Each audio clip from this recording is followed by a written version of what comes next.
Welcome. You are listening to the Mindful Minute, meditations created for everyday joy. I'm your host, Meryl Arnett, and my passion is making meditation accessible and enjoyable. This podcast is recorded from my live Monday night meditation class, where we have a brief discussion followed by a guided meditation. If you would like to access these meditation practices as standalone audio files for your daily practice, please subscribe to my newsletter at merylarnett.com. It's free, and you'll receive a new mini meditation each week, along with behind-the-scenes content and bonus material for each podcast episode. All right, let's grab a cup of tea, a comfy seat, and settle in for today's practice.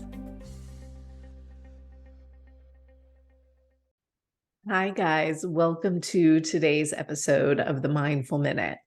I have something a little bit different for y'all today. I'm really excited to share it.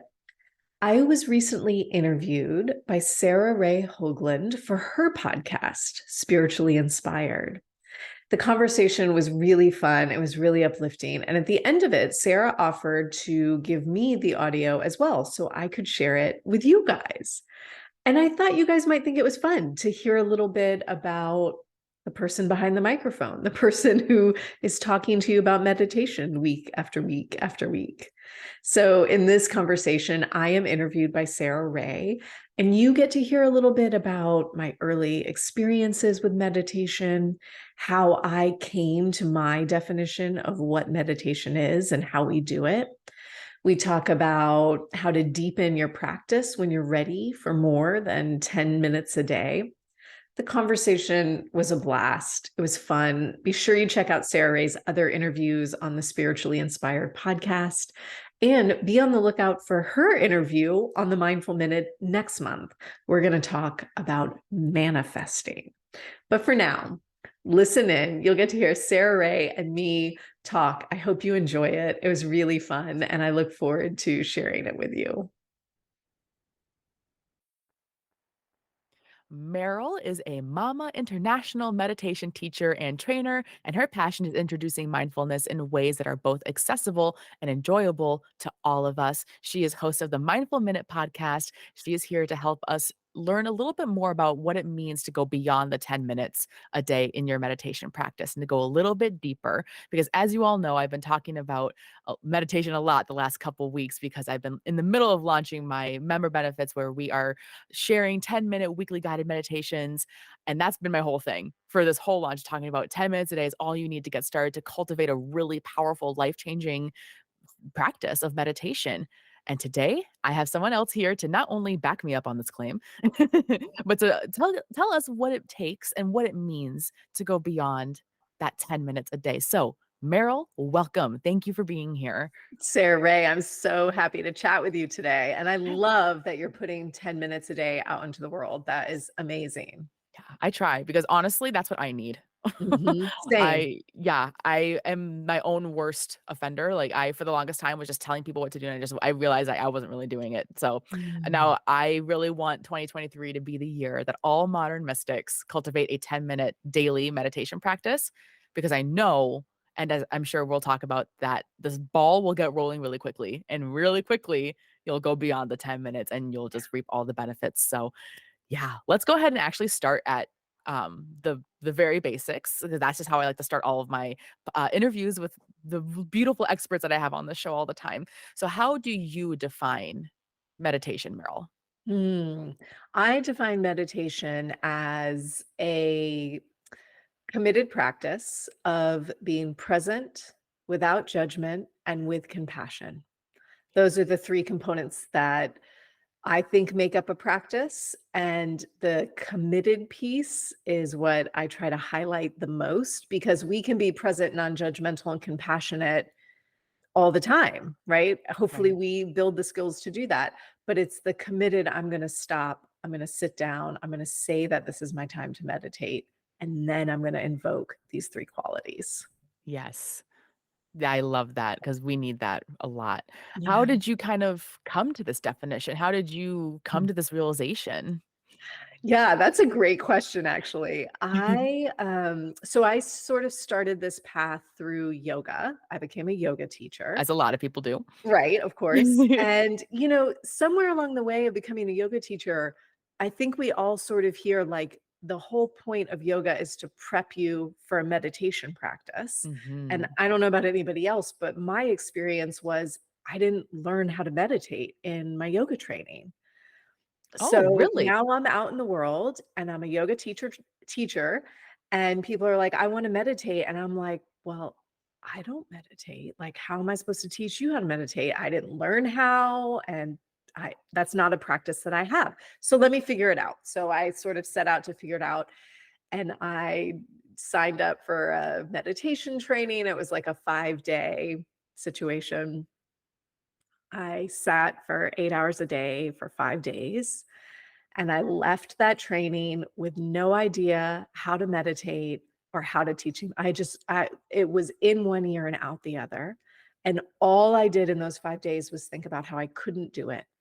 I was so Mm. busy in my mind. I was so uncomfortable sitting still. I couldn't meditate. And it really sort of lit a fire for me of like, I'm going to figure this out because I can't be the only one having this experience. And everybody in quotes says that meditation is this amazing path. And I want to know. I tried all of the teachers. I went to a Buddhist monastery for a while here in Atlanta. I tried a mindfulness based stress reduction course. I did all of the things that were out there. And finally, maybe a year into that journey, probably, I discovered Tara Brach, who's a Mm. very well-known meditation Yes. teacher, She's and amazing. she's Definitely check out her amazing. books, yes. Yes, and when she talked about meditation, it was the first time that I was like, "Oh, I've been meditating. I just didn't know how to relate to the experience I was having." And so I started paying attention to what are the words that make me understand what's happening and what I'm hoping to do when I sit down and say it's my time to meditate. And these threads of presence, non judgment, and compassion were very clear for me. And they're backed up in teachings from many lineages. And to me, they just feel the most relatable. Like I know what those words mean, at least on the surface. And so I started working with this definition, and now I've been teaching, 13 plus years in a myriad of settings. And when I say those words, the number of people who sort of look at me like the head explosion emoji, I'm like, I know, me too. That's how I felt. Right. So yeah, The that's ones why about, how you say it's compassion, non-judgment, consistency, and am I missing one? presence. Presence, okay, Yeah, duh, the most the important biggest one. one. Right, that's, like, the first one, right, that I was thinking Right, what was beyond that. right. Yes, that is a really great definition, a great way to come about that. I'm honestly shocked that you didn't learn about meditation in your yoga I mean, me course, too. that's pretty and your meditation isn't just unique to yoga, like you mentioned briefly that it comes from many lineages. It's just one of those things in human history that just sort of, like, showed up at the same time all over the world and just kind of latched on and never let go. And here we Yep. are, millennia later, still talking about it, because that act of being present in the present moment is vital to our health. Why do you think meditation is just so vital in the first place? Why is it so Ooh. important? Well, I think I could give you 100 answers to that question, but Right. the one that at least was most resonant for me is a meditation practices where I really learned how to be comfortable with discomfort, right? Oh, I just posted an episode about this. Oh, I love that. Yeah. It's this is the practice that let me engage with all the parts of my life that felt stressful or scary or unknown or too big.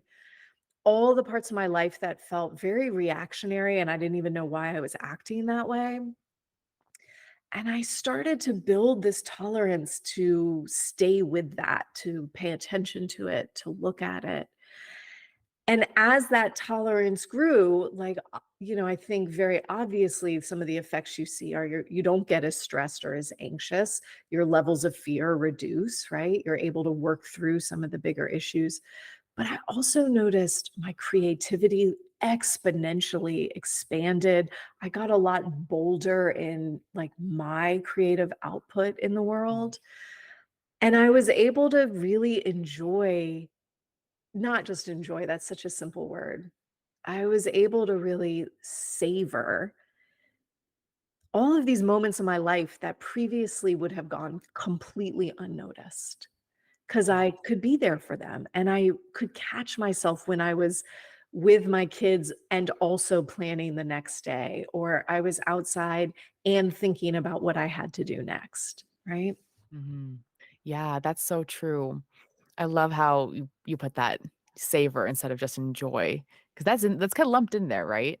But savor kind Yeah. of brings out that element of making the moment longer, because so many of us feel like moments are passing us by and like, "Hold oh, but it's" every day it's like, "Oh, it's May already. Oh, it's June already. It's July." Well, when you have a consistent practice and presence, you don't feel that way, and you become way more observant as well. One of the other benefits I think one of the, like, branched benefits, I think, is that you become more observant. You start noticing things you didn't before, and that does narrow down to, "I didn't think I could just do this before, and now I can."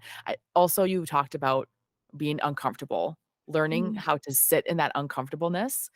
That is such a huge topic, so important. There's so many people say, "Well, I tried meditating, but I couldn't sit still." Right? "I tried meditating, Yeah. but my mind is just too wonky, I just can't meditate." That is my biggest pet peeve, don't you ever say that to me. I will get instantly very angry with you, despite me trying not to be. I will be like, Of course, we all have monkey minds, right?"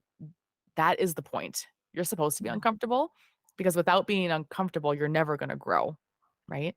That's exactly right, and I think there are so few meditation teachers out there saying, "You are going to think. You're not doing it wrong because you have thoughts." That's Yes. actually the whole point of the practice, Mhm. and those were the words I needed, and I think so many of us walk around already with so many layered beliefs around, "I'm wrong, I'm not good enough, I'm failing at XYZ." If that's already our subconscious belief and we sit down to meditate and we think that the objective is to not think, it reinforces all of those beliefs around how we're not good at the things we say we're trying to be good at. And so giving ourselves that permission, of course I'm going to think. My brain's job is to think. If it didn't, I couldn't survive. So Absolutely. glad that I am thinking. What can change is my relationship to those thoughts. That's what shifts in the practice. Yes. You learn that is more than just the thoughts in your head. And Yeah, I that's find that exactly right. yeah, I find that a lot of people who are new at meditation don't realize that. Like, that is the realization that is like the aha epiphany moment, where they realize that they're not at the mercy of their thoughts, that they can actually step away from them, and Yeah. they don't have to participate. They don't have to go along with what's being said. Granted, that is the skill. It's very hard to do that. Or no, no, no. It's not hard. It's advanced. The Mm, concept is simple, but it does take practice to get there, so it's not hard, it's just advanced. yeah, Yeah, and that's I feel right. like only recently have I felt like I am really able to, like, throughout my daily life, be like, "Oh, there goes my ego, interesting." Like, that has been a recent thing, I've been doing this for my whole life, so it does take some commitment, as you say. It does, and it's not linear. That Yes. has for sure been my experience is that I will have very clear moments where I think, "Oh, I see my meditation practice at work in my life." And I have very clear moments where I'm like, where is that practice? Why is it not helping me in this? Right. And then maybe that little nugget shifts and a new struggle pops up. And I have to start to pay attention to how do I bring my mindfulness to this now? So it's not a linear, once I get it, I just magically never struggle with my thoughts again. I never struggle with anxiety again. But I do think there's some piece of resilience that you build where even when I'm struggling, I know I'm gonna get past it. I'm gonna be okay. because I've done this for Absolutely. so long now. Yes, that is so true. Meditation, people don't even realize how empowering it is because they sit down and they have all these myths about what they think it is. So they Mhm, sit down, they try to meditate because they hear everyone talking about how great it is. They sit down, their mind is a monkey brain. They can't sit comfortably. They have too much going on and they go, oh, they get all defeated and they get disempowered when it's mhm. actually the exact opposite. So, Yeah, absolutely. so the golden question, how long does it take to get the benefits of meditation? Like, well, how long do I have to commit? I'm so happy to tell you, Sarah, it's 10 minutes a day, Yeah. and I'll be even more specific. It's 10 minutes a day for 8 weeks. Oh, And what we've seen with incredible brain scans at this point is that 10 minutes a day for 8 weeks shows physical changes in your brain. yep. So, Reverses the aging in your brain. yeah, you could, the parts of your brain that are reactive, they're the parts of your brain that respond with fear, with anger, with big emotion. They get a little less reactive. And the parts of your brain that are empathetic, they get a little bit more lit up. They're more responsive, more engaged. We see stress levels in the body drop. And that you were talking earlier about like, I forget the wording you used, but it was around, we don't have to engage with our thoughts, essentially, right? And this idea is we're building new pathways in our brain. You know, you say something to me, and if you say it the way so many other people have said it to me in the past, well, I'm going to react just like this every time because you reminded me of what my mom said to me when I was 5. Mm, And now I'm mhm. mad, or now I'm hurt, or now I'm embarrassed. And what we're doing in a meditation practice is being able to take that thought or take that feeling and go, I was 5. That's not true anymore. And now I've just built this new pathway. And every time I think this new thought, well, that pathway gets a little bit more lit up, a little bit stronger. And in 8 weeks, that becomes the path I travel versus that old way, that old rut in the road that I don't want to be stuck in any longer. I cannot tell you how excited I am to have a different voice on this podcast explain that very concept. I swear to God, I cannot get in front of this microphone without explaining how your thoughts change the physicalness of your brain and how that affects everything. And what you're Mm. talking about is the neural pathways. And those neural pathways have to consciously be changed. Otherwise, they're just going to get deeper and deeper. Every single time you think that thought, every time you're triggered, it's just going to keep getting deeper. So that's why it's advanced versus hard, right? It's Yeah, not you're it's not you're hard to change your neural pathways, it just takes time. yeah, you have to pick a new road and you have to carve a new path on that road. Yeah, But I mean, when you think about 8 weeks, that y'all, that's nothing, that's not right? even a full We quarter of the business year, like, all of us are in Right. business, right?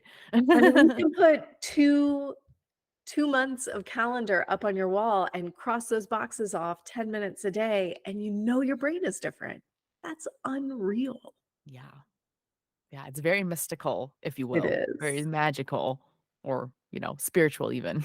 Yeah, absolutely. So, then why if we get so many amazing benefits from just 10 minutes a day, why would we even wanna go beyond that? Mm. Well, great question. And I'm gonna say that it's the same reason I chose to use the word savor instead of enjoy. So, I think most of us begin a meditation practice as if it were a Band-Aid. I'm going to do this thing to fix this problem. I am stressed.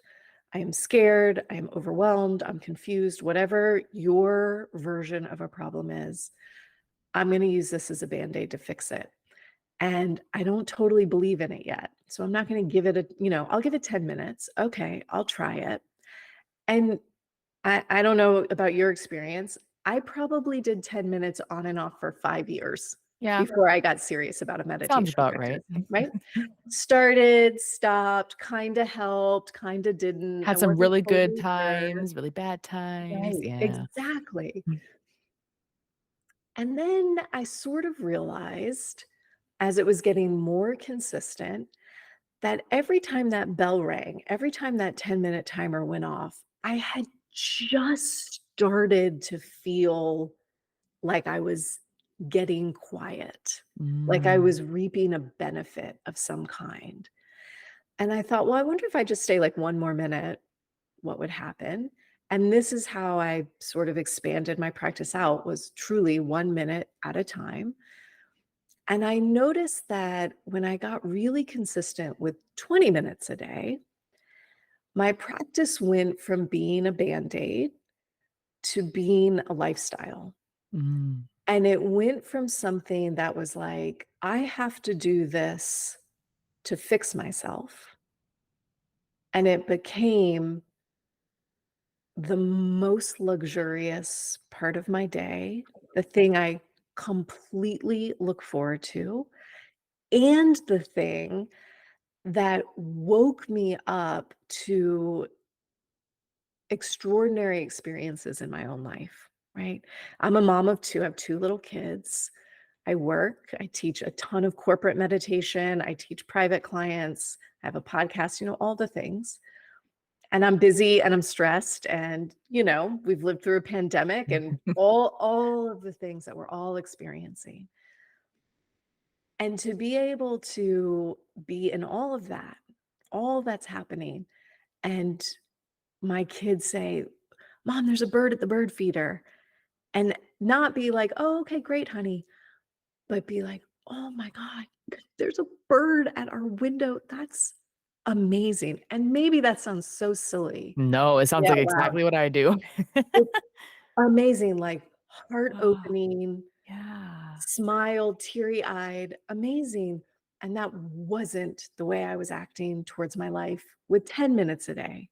And I wanna say this with so much love and compassion and support for 10 minutes a day, because if I didn't start there, I would never do anything further. Yep. And some of you might do something other than meditate. You might have another practice that is your heart awakening experience.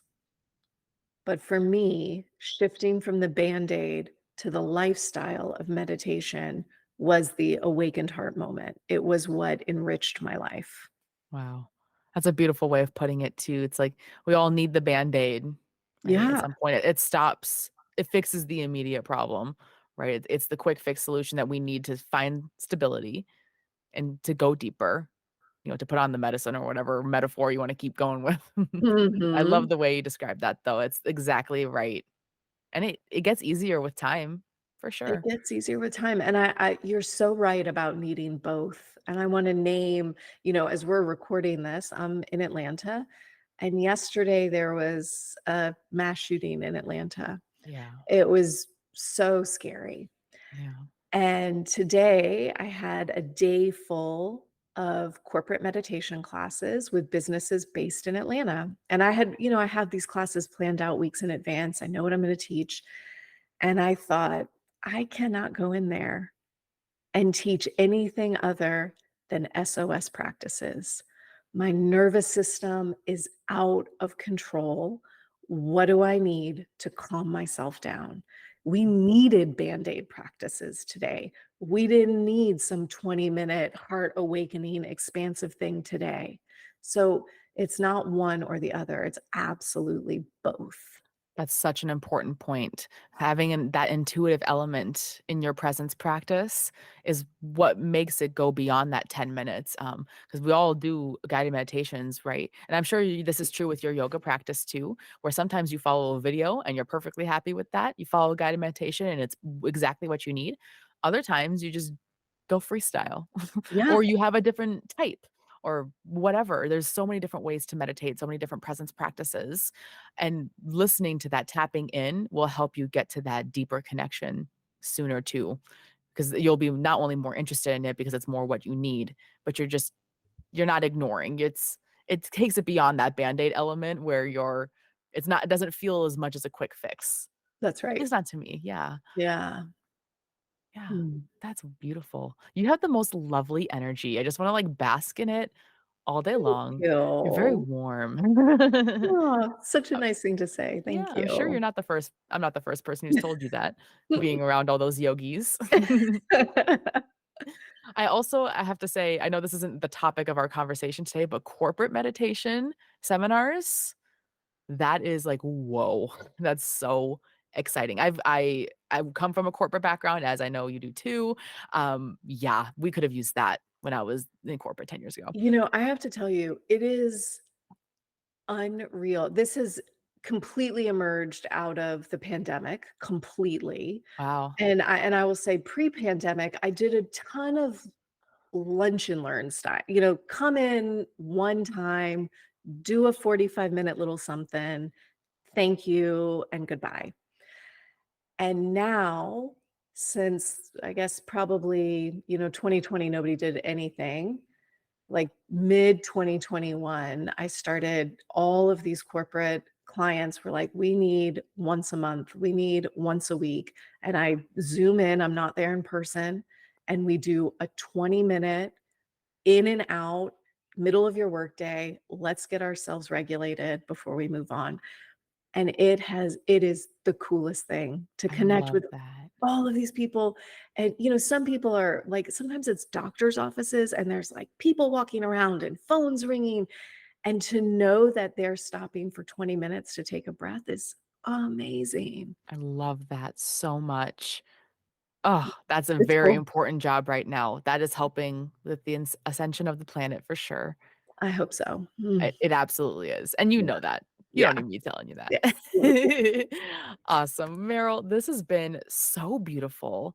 I am Mhm. very inspired. Like, I hope this episode is helping people to really decide to commit to those 10 minutes because it Mm, really does make a big difference. It gets the ball rolling. It is the catalyst to all good things, and yes, there's also no excuses. At this point, there is so much research behind it that if you're choosing not to meditate, you're doing it consciously at this point. absolutely. So Yeah. so why Yeah. don't you tell us a little bit about where we can find you and connect with you online, Meryl? Yeah, you can go to my website, merylarnett.com. It's got my podcast. It has my live Monday night class, which is virtual, so anybody can join. And I will say that my Monday night class is a talk, there's a talk at the beginning, and then it's always a 20-minute guided meditation. So once you hit the spot where you're like, I'm doing 10 minutes pretty consistently, I want to grow the practice, it's a nice place to grow into. So you get the 20 minutes.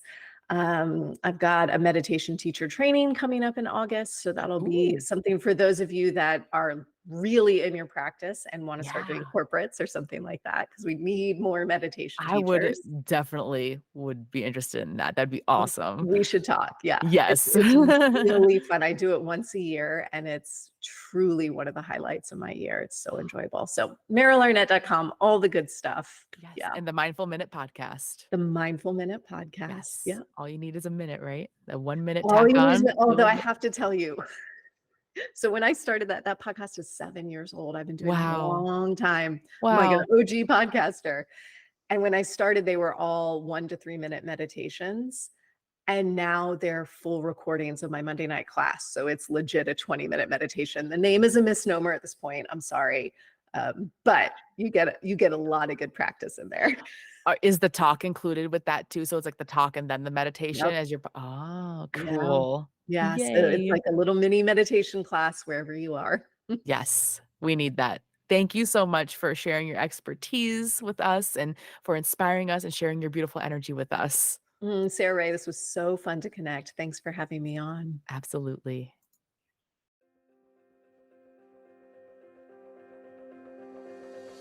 Thanks for listening to the Mindful Minute.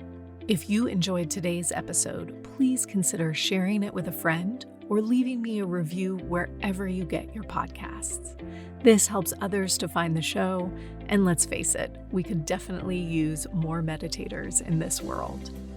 The Mindful Minute is recorded on Muskogee land and produced with the support of Madeline Day Production Management and Brianna Nielsen Virtual Assistants. To join my live classes, ask questions, or learn more about my teacher trainings, please visit merylarnett.com. Thanks again for listening. I'll see you guys next week.